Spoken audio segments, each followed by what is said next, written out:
Welcome to the Point Loma Church podcast. My name is RO, and this is Pastor Karla, and we are in week number 9, or installment number 9, episode number 9 of our study of Revelation, and which is Karla did a study with her women's Bible study back in 2023, and so now we are sharing it with you. And so last week we talked about the throne room and the chaos of that worship scene and the amazingness of it. And so now we're going to move on to chapter 6, but keep the throne room Keep the throne room in mind, because if you recall, there was a shift in that throne room scene from these letters to this throne room scene with this activity that was going on and this throne with light and beauty and all those things. But there's a shock factor in that throne room, just as a reminder.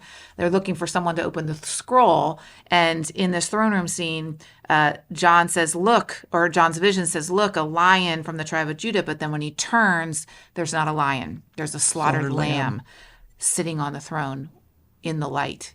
So what we learn from this is that this is the central mystery of the apocalypse, that God overcomes the world not through a show of force, but through suffering and the death of Jesus. And so we learn that the power of God, or power is really redefined here, that power is found in death.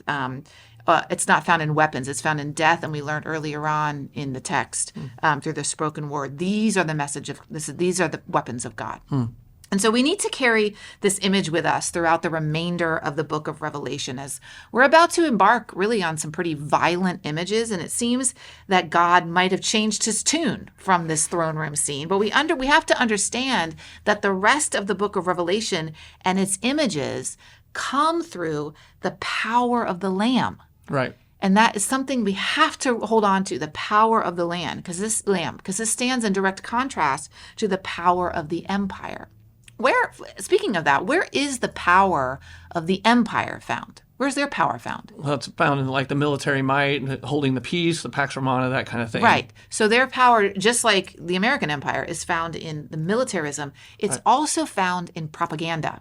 So that's the contrast to the spoken word. Okay. So we've got death versus weapons, or militaristic weapons, and the spoken word, truth, versus propaganda. And so, for example, we use propaganda in our own nation. I hate to say it. Totally. Quite a bit. Here's one. It's an American's responsibility to purchase goods to keep the economy going. Keep buying. Buy. When was that? Was that after 9/11 that president said that? Like, you gotta keep buying. And so that's propaganda for our empire. That doesn't necessarily align with the values of the kingdom of God, to care for the earth, to care, for one another. Consume, right. Yeah. So the ultimate, to go back to those letters, because we haven't forgotten these are real churches being written to, concerning 7 churches.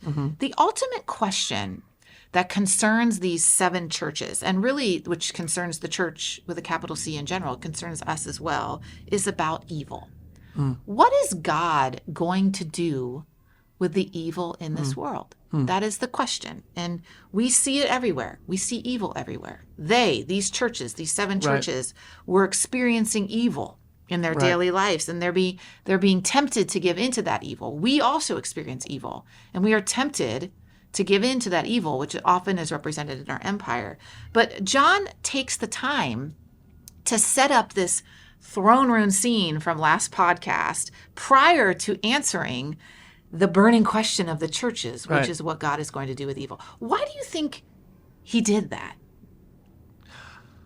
Well, I always think of, probably because he wants to give the proper foundation to be like, don't forget this. This is where we're going to start from. And if you remember this, all this other stuff that doesn't seem to make sense will actually make sense eventually. Like, just hang on tight. And so, I don't know. It's kind of you have to kind of understand the backstory in order to understand how you're moving forward. As I had a pastor that in confirmation, he used to he would illustrate it by, he would start a book. He'd take a kid's book and read to the kids starting 2/3 of the way through, and so the kids are kind of like, this doesn't really make sense. And he used that to say the life and death of Jesus and what happens after Jesus doesn't make sense unless you understand what came before that. You have to understand that context. So all that to say is, it's almost like God's saying, I'm going to give you some context. Yes. This is where we're going to start. This is our foundation. This is where we're going to start from. And everything that comes out of this from here on, you have to remember this context Yes. first, because it might not make sense in the midst of it, but eventually it's going to come together. Yes. So the context that he's presenting is, remember, we're like I kind of see it as like unsealing or like opening, I don't know, like to a heavenly scene in 4 and 5. I think John is presenting this first because he's saying, this is happening. Right. I'm about to present to you some pretty dark stuff for the rest of the book of Revelation. But this is going on. But this is going on. This has already happened. This is already happening at the same time that all this other dark stuff is about to happen. If we rush to punishing evil without recognizing the truth of the slaughtered lamb, of the power that's found in death and the spoken word, then there'll be a problem. Right. It'll just be might against might. So, which is why, again, you can't really read this linearly. That's correct.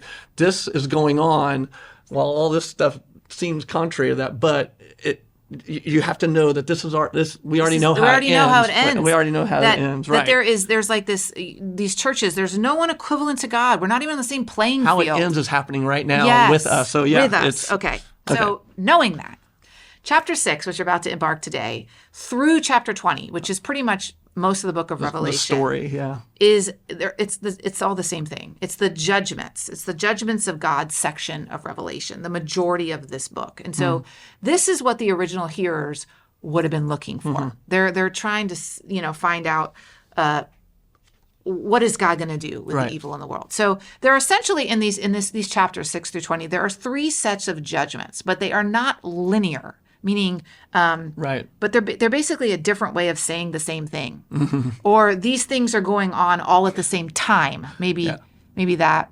When you say something, and then people look at you. Oh, let me explain it again. I'm going to say the same thing, but maybe a little different. But they might be happening at the same time. The emphasis. Why that is to emphasize really the judgments. If you see things in Scripture, oftentimes in 3, it's for emphasis, and so. There are different overviews, different details, but each set of judgments has what are known as 7 rungs, okay? First, there are 7 seals, then there are 7 trumpets, then there are 7 bowls. And so what does that number 7 mean again? We've been here. Wholeness, completion. Wholeness, completion. And so as a reminder, these judgments that we're about to enter are symbols. Right. They are not to be taken literally. Nor linearly. Correct. No linear, no literal. Yeah. This is apocalyptic literature. And we must also always remember that they aren't in opposition to the power of the Lamb. So we must pay attention to that. They're not in opposition to the power of the Lamb. So we'll get to that in a second. But before we open this chapter, I was like ready to. Let's do a brief discussion on how evil is defined in the Scriptures. Ooh, that's an interesting question. So. Evil is defined in the Scriptures as anything that is antithetical to God. Right. Or to God's ways. Okay, that's what evil is. And so anti-God. The Antichrist, okay, which is often associated with the book of Revelation, is not actually mentioned in the book of Revelation. But the Antichrist, say that again? Or Antichrist, not mentioned. Not the Antichrist, but Antichrist is an embodiment of evil because it's anything that is antithetical to God. So we often, or in a lot of the interpretations of Revelation, we like to put the Antichrist into a figure, into a person. Right. But that's not what the Antichrist is. Antichrist is anything that is antithetical to God and God's ways. We live as Christians antithetical to God's ways sometimes. Right. We sometimes are Antichrist. And so I guess the question becomes for the book of Revelation is, in what ways is the empire antithetical to God and God's ways? Well, first of all, let me say, I was like, when you were saying that too, it's like convicting because it's not, we think Antichrist is like some big major figure or government entity or whatever, some entity, but it's like, no, just being mean or just, not caring for your neighbor is anti-Christ, is anti-God. So it's messy. So and it can be smaller things. It doesn't have to be this big, huge thing that's like, we are evil. It could be just right. little So things. we want so bad to put evil over here. Right. and us over here. Right. We are separated from evil. And that's what this is the whole point. Right. That's what God is trying to do in the judgments. Right. He's trying to separate us from evil, but evil is so integrated into as we described in the women's Bible study a lot. Swimming in it. We're swimming in it. It's the water that we swim in. Yeah. So evil is not, the Antichrist is not, you're the Antichrist and I am not. Good. Right. We are all Antichrist because we're swimming in it. And God has to go to the nth degree to separate us from the water that we swim in. And so how is Rome? So how is the empire with a capital E? Not even just Rome, but just Babylon? The empire. Yeah, just the empire, antithetical to God. What does the empire pride itself in, I guess? I mean, kind of, well, it prides itself on being powerful, being, I don't know, I just think of like an empire, like strong, powerful, like in control. It's like their way is the way, they can control their minions or whatever, the people that, they've, I don't know, those are some things that popped in my head. 100%. So, the Antichrist or the antithesis or the antithetical to God in the empire is things like self-sufficiency, arrogance, dehumanization, things when we try to manipulate power, like militarism, which is interesting, or we try to manipulate words, which is propaganda. The antithesis to God is when the empire normalizes these things. So think about it, even as Americans, it's like being arrogant, it's just kind of accepted part of the culture.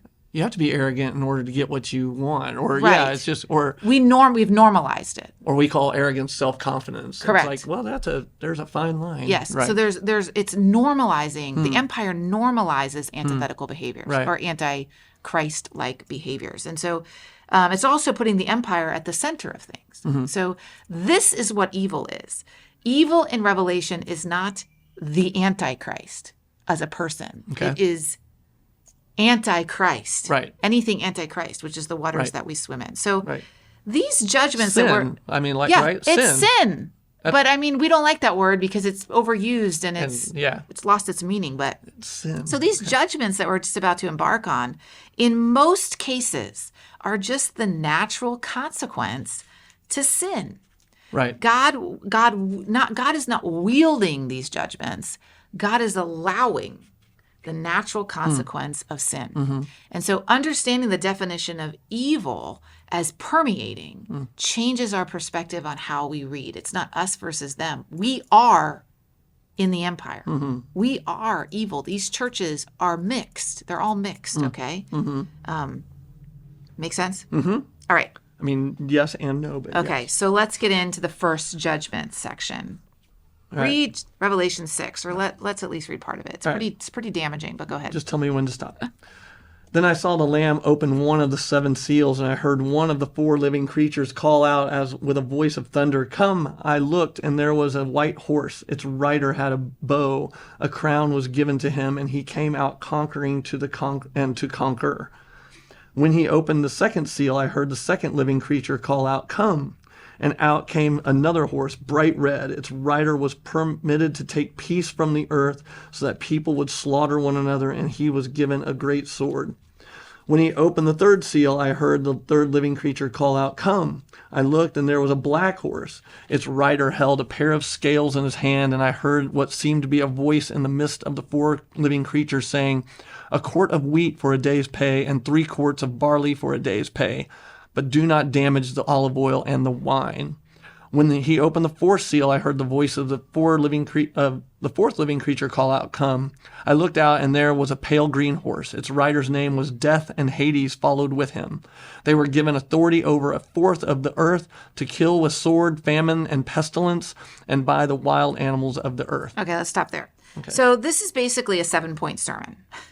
As each seal is broken, because this is 7 seals, another aspect of God's meaning is presented, and history is ordered to make sense. Remember, this is the natural consequence of sin.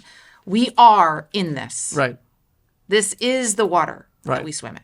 So first there are 4 unsealings. I think of like David in the Psalm saying, it's kind of like this sinful environment this is the We just world breathe I grew it. up. I breathe We it. just breathe Yeah, it. Interesting. We Anyway, sorry. as Christians aren't separated from Yeah. it. So we have first have four unsealings in sequence, and these are four horses. Often they're called the four horsemen of the apocalypse. Yes. Why a horse? What does a horse represent? Because that's symbolic.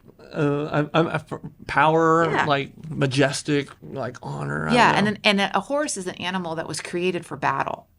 And so what this automatically tells us is that the basic nature of history is warfare. People that live by faith live in conflict.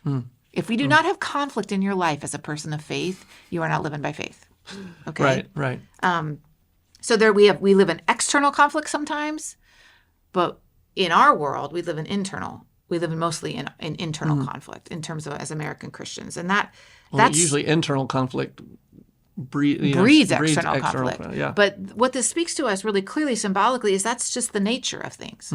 A world, if there is no Christ perspective, has no hope for meaning beyond the conflict. And what Christ does is he brings meaning into the conflict or out of the conflict. And so we see four horses. The first one is the most interesting, I think, because I looked and I saw there was a white horse. Its rider and had a bow, a crown was given to him, and he came out conquering and to conquer. And so the question is, who is this? Who is this person on a white horse? Some believe that this is the Christ, that as the first word of history, that Christ is not an afterthought to sin, brought in as a rescue operation, but the first on the battlefield. And so this conqueror is not that different from the Lamb, nor the cross, nor the crucified one. In other words, Christ has not changed his ways, but rather these meeker things of death and the cross are his power.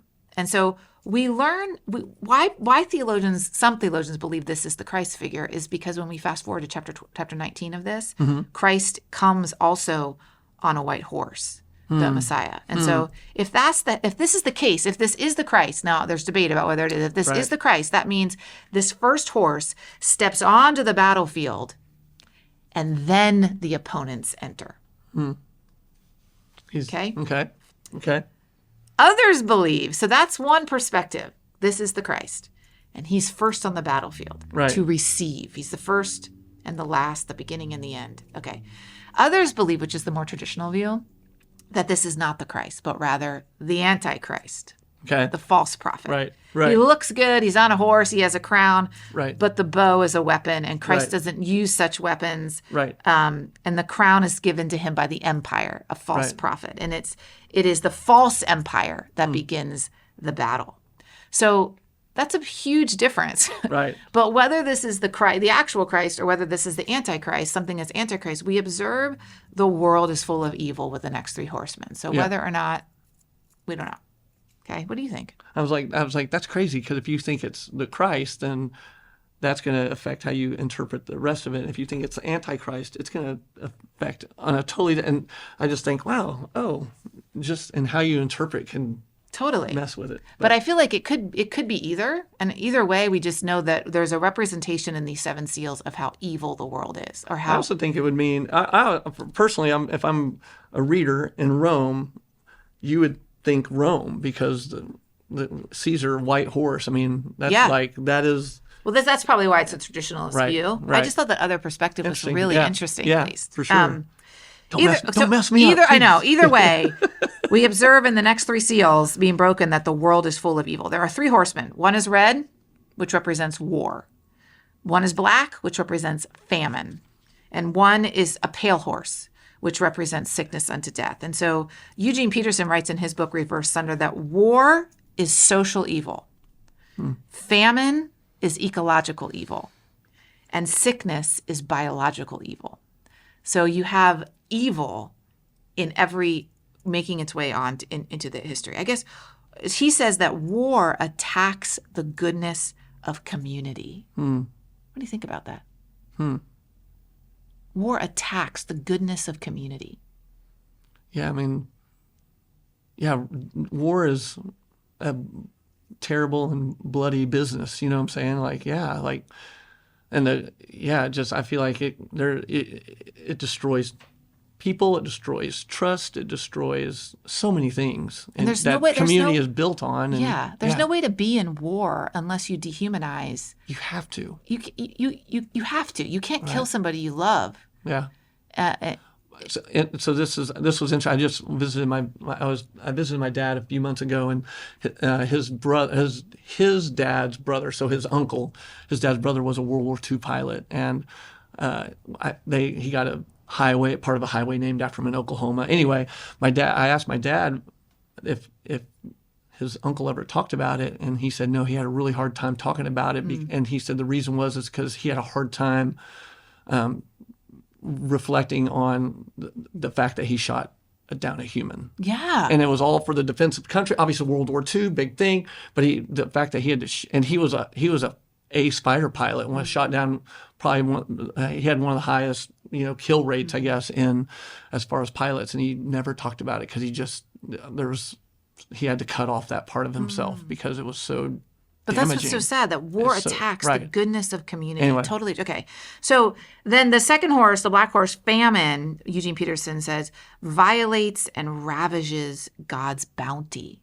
Because when you have famine, which we're going to learn about in a second, there are some that hoard, and some that have nothing. Right. There's right. And then sickness destroys and wastes God's given bodies. And so he talks about how these are all sins against society, sins against the land, and sins against the body. But we normalize these evils. We normalize them. We normalize them by saying, for example, war is disguised as an act of patriotism. Right. That begins in a culture of competition. Right. We normalize it. We got to defend our. Got to defend us. Our things. Mine versus yours. Right. Yeah. Right. Famine we disguise as normal by defining really higher standards of living. We I feel like we'll get into that in a second, Okay. but we can talk about it now. But like how people have a necessity right now to have a cell phone. Right. But they're dying of of food that doesn't nourish their bodies. Yes. It's like yes. So, but we normalize that. Right. We normalize that. And then sickness is disguised, normalized. The evil of sickness is normalized by being disguised by technology. We are able to prolong death now with technology, so we can abuse our bodies because we know we can live longer with technology, yet we suffer more. So it's so interesting. Anyway. That is interesting. So in verse 4, it says, so this first rider was permitted. Its rider was permitted to take peace from the earth. What's interesting, its rider was permitted. That God allowed or has allowed these judgments to take place, the natural consequence of sin. Right. Right? So first of all, so this is the evil that has entered the field, all three of them. Should we go through each one? I don't know if we're going to make it. But all through all six of them, or just there's just a little more detail of those. Just the four horsemen. Let's stop with the four horsemen this week. We'll keep going. But so in verse 6 it says, so we've got the war one. Then we've got in verse 6, and I heard what seemed to be a voice in the midst of the four living creatures saying, a quart of wheat. This is the famine one. Okay. A quart of wheat for a day's page, and 3 quarts of barley for a day's pay, and do not damage the olive oil and the wine. So what this is painting a picture of is there are necessities that are available for the masses, but the finer things in abundance are only for those that can afford it. That there's terrible greed that's happening. Famine is the condition in which we have most of what we don't need and almost nothing of what we do need. Most of what we don't need and nothing. So that goes back to everybody has a cell phone, but we don't have nutritious food. So that's the picture that's being painted here. Right. We live in this, by the way. This is happening now. Right. The judgments, this is now. Yes. Natural consequence of sin. Verse 8, the pale horse represents pestilence. When he opened the fourth seal, I heard the voice of the fourth come, and I looked, and there was a pale green horse. Its rider's name was Death, and Hades followed with him. And they were given authority over a fourth of the earth to kill with sword, famine, and pestilence, and by the wild animals of the earth. This pale horse represents pestilence, this endemic disease, this sickness unto death. We have in our country the largest hospitals in the world, as the modern nations, out of all the modern nations, with the greatest access to medical care, and are also the sickest. Why is that? Because we have become, and what are the results of that? We become so weak. that we cannot be God's temple. So that's evil. There's an evilness in that. Does that make sense? Yes. Wow. So this is natural consequence of sin. So how is Christ, if the first horseman really is Christ, how is Christ fighting against these three horsemen? Well, he's fighting against war by his message of submission and equality, not competition. Right. You know what I mean? He's fighting against famine by inviting all to the table, Right. which is a table set by grace, not by greed. He's fighting against sickness unto death by being the last word in the resurrection. Do you understand? So Yes. there's a great contrast. Okay. Yeah. Ooh. Woo! Okay. All right. Should we keep going? Let's do at least the fifth seal. All right. Let's. Okay? Yeah. Keep reading them in verse 9. And when he opened the fifth seal, I saw under the altar the souls of those who had been slaughtered for the word of God and for the testimony they had given. They cried out with a loud voice, Sovereign Lord, holy and true, how long will it be before you judge and avenge our blood on the inhabitants of the earth?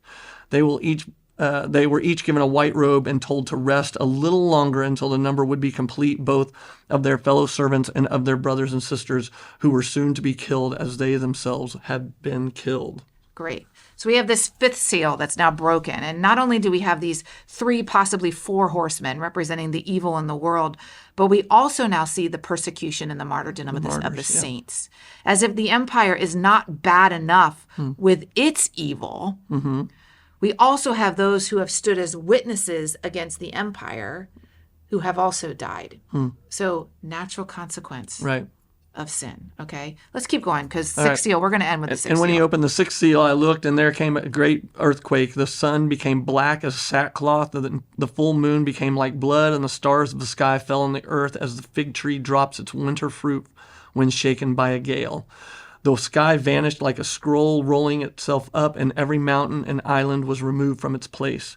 Then the kings of the earth and the magnates and the generals and the rich and the powerful and everyone slave and free hid in the caves and among the rocks of the mountains, calling to the mountains and rocks, Fall on us and hide us from the face of the one seated on the throne and from the wrath of the Lamb.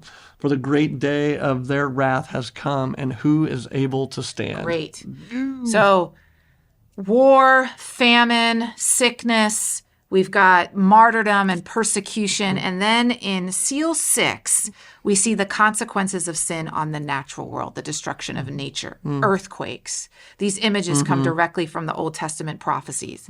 And the original readers would have known that these images of the moon and the blood and the stars and the sky would have meant that the day of the Lord was at hand. So when people look at Revelation and they start to interpret literally, oh, look, the sky, this is a sign of the day of the Lord was something that was very well known in Old Testament literature or Old Testament times. I guess, what do you know about the day of the Lord? This is so difficult to understand. I know. What I know of the day of the Lord, it's not going to be, it's not pleasant. That's one thing. We think it's like, oh, we want the day of the Lord to come, but it's like, I don't know if we fully want that, because our broken selves will actually be in interaction with the holiness and pure God, and that's not going to be good. Right. It is something we want. Right. It is something we want. Okay. But it's also the thing that will separate us from evil. Right. Okay. So when you look at the day of the Lord is this imagery that you see right here in Revelation. It's kind of like we need Jesus on that day of the Lord, because that's exactly right. That's the whole point of the book of Revelation. Yeah. Jesus in the throne room scene is already happening at the same time of the day of the Lord. Right. So what is the day of the Lord? It's mentioned by, this image is mentioned by many Old Testament prophets, maybe the most famous being Amos.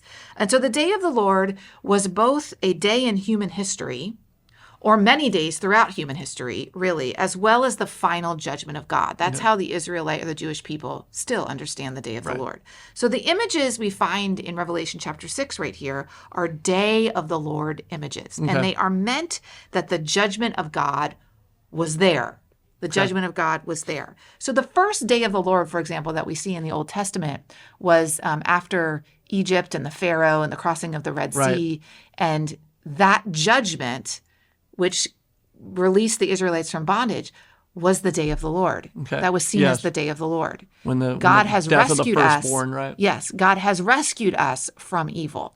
Right. God has answered. And so there was a song, if you remember, that was sung on the other side of the Red Sea. I think it was by Miriam or Yeah. Yeah, and that song was an attribute. Thank you for the day of the Lord. Thank you for sending the day of the Lord. So throughout history, Israelite history, they are always asking. The Song of Moses. The Song of Moses. There, yeah. They are always asking, when is the next day of the Lord? When are you going to save us from this oppressor and this oppressor and this oppressor? So the day of the Lord is an actual day. It's also the end day. There will be a major day of the Lord when God's judgment will separate evil from Nani, or get us out of the waters forever. So the day of the Lord means several different things. So this is the day of the Lord imagery. This would have, the people that would have heard this vision would have known that. Well, in the minor prophets, didn't the day of the Lord come on Israel itself? Yes. Right? That's right. So in Amos. So these people are like, when's the day of the Lord coming? It's like, actually, it's going to come on you. Yes. So throughout the Old Testament, the day of the Lord was against the enemies of Israel. Right. And then in Amos, it switches. Israel and the itself. day of the Lord becomes on judgment of Israel itself. And so now we're seeing day of the Lord imagery, though, here. So at the end of chapter 6, there is a question. For the great day of their wrath has come. For the great day of their wrath has come, and who is able to stand? Who can stand? That's the question we're going to pick up next podcast. Who can stand? Right.